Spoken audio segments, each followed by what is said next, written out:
बच्चों, यह है कार्यपत्रक 33 कक्षा 10वीं विषय हिंदी। आज हम इसके बारे में बात करेंगे।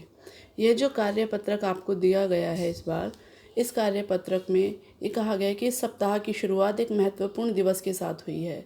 यह सप्ताह शुरू हुआ था 14 सितंबर से। तो उस 14 सितंबर को ऐसा क्या विशेष था जिसके बारे में हमें बात करनी है।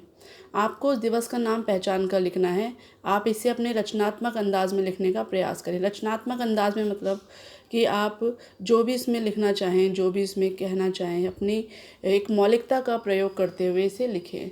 जैसे रंग बिरंगे, खूबसूरत और आकर्षक तरीके से आदि की कोई स्लोगन लिख रहे हैं, कोई पंक्तियाँ लिख रहे हैं, एक आकर्षक पंक्तियाँ लिख रहे हैं, खूबसूरत हैं, उसके तरीके से आप इस काम को कर सकते हैं। अब इस दिवस पर एक अनुच्छेद लिखें। अब आपको कुछ पंक्तियों में इस पर एक अनुच्छेद लिखना है। इस दिवस को पहचानने के लिए आपको कुछ संकेत इस कार्यपत्रक में छिपे हैं और उसके बारे में कुछ महत्वपूर्ण बातें भी बताई गई हैं। इस कार्यपत्रक में नीचे आपको इसके विषय में कुछ संकेत दिए गए हैं और कुछ महत्वपूर्ण बातें बताई गई हैं जिन्हें आप उस अपने अनुच्छेद में शामिल कर सकते हैं। जो अनुच्छेद आपको इस दिवस पर लिखना है उसमें आप शामिल कर सकते हैं। तो चलिए लिखना शुरू करते हैं। इस दिन निबंध लेखन होता है। इस दिन वाद विवाद होता है, काव्य गोष्ठी की जाती है, श्रुत लेखन प्रतियोगिता होती है, कवि सम्मेलन होता है। राजभाषा सप्ताह भी इन्हीं दिन से शुरू होकर मनाया जाता है। पुरस्कार समारोह होते हैं। राजभाषा गौरव पुरस्कार प्रदान किए जाते हैं। राजभाषा कीर्ति पुरस्कार।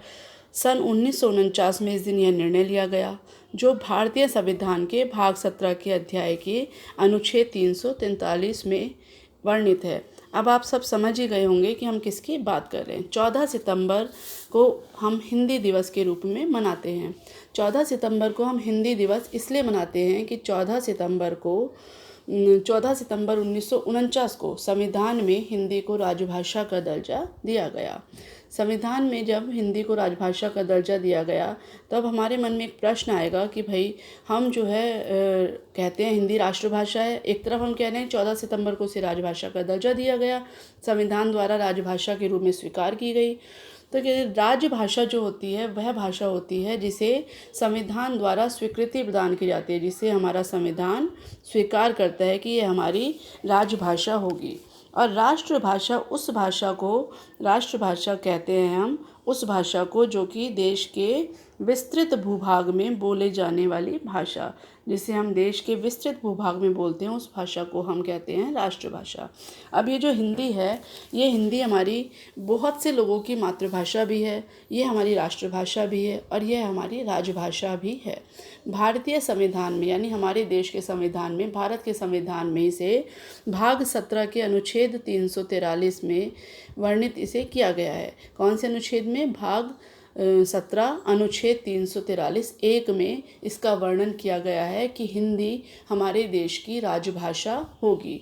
अब राजभाषा राष्ट्रभाषा में आपको अंतर समझ आ गया होगा। राजभाषा वह भाषा होगी जो कि देश के संविधान द्वारा स्वीकृत की जाए और राष्ट्रभाषा वह भाषा होगी जो देश के विस्तृत भूभाग में बोली जाती है। एक ऐसी भाषा जिसे देश के बहुसंख्यक लोग, बहुत अधिक लोग जिस भाषा को लिखना जानते हैं, पढ़ना जानते हैं, बोलना जानते हैं, जिस भाषा को वे लोग समझते हैं, उसे हम राष्ट्रभाषा कहते हैं।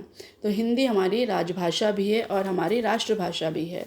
इसलिए 14 सितंबर को हम हिंदी दिवस के रूप में मनाते हैं, क्योंकि इसी दिन 14 सितंबर 1949 को देश के संविधान में, भारत के संविधान में हिंदी को राजभाषा का दर्जा दिया गया था।